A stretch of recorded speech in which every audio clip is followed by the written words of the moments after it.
একটি খামার মানে শুধু কতগুলো পশু নয়, একটি খামার মানে হাজারো শ্রম আর সঠিক পরিকল্পনার গাঁথনি।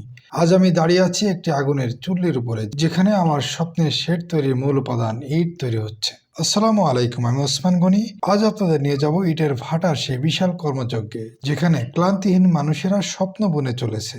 সকালবেলার এই দৃশ্যটি জাস্ট দেখার মতো। চারদিকে শুধু ব্যস্ততা, কেউ কাদামাটি দিয়ে কাঁচা ইটের আকার দিচ্ছে, কেউ বা সেই মাটি তৈরিতে মগ্ন। তাকিয়ে দেখুন, সরাসরি কাঁচা ইট রোদে শুকানো হচ্ছে, কেউ বা অবলীলায় মাথায় 12 থেকে 15টি ইট নিয়ে হেঁটে চলেছে। এখানে যেন কারো কোনো ক্লান্তি নেই। কেউ গান গাইতে গাইতে কাজ করছে, কেউ বা মোবাইলে গান ছেড়ে দিয়ে মাটির সাথে যুদ্ধ করছে। এই মানুষগুলোর হাতের ছোঁয়ায় আজ আমাদের ঘরবাড়ি পূর্ণতা পায়। ভাটার উপরে উঠে আসলাম। এখানে এসে বুঝলাম কাজটা কতটা সুশৃঙ্খল। এক পাশে দাও দাও করে কয়লা দিয়ে ইট পোড়ানো হচ্ছে, ঠিক তার পাশে আবার কাঁচা ইটগুলো সুন্দর করে সাজানো হচ্ছে আগুনের অপেক্ষায়। আরেকদিকে তৈরি হয়ে যাওয়া লাল টকটকে ইটগুলো বের করে আনা হচ্ছে। কয়লার সেই পোড়া গন্ধ আর আগুনের হলকা সব মিলিয়ে এক বিশাল কর্মযজ্ঞ।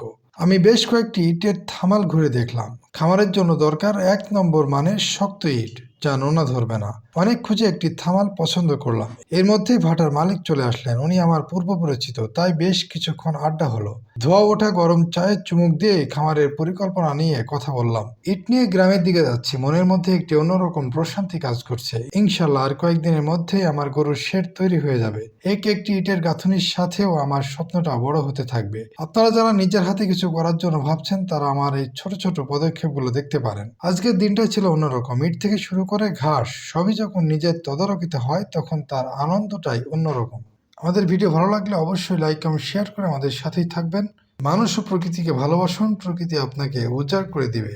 আল্লাহ হাফেজ।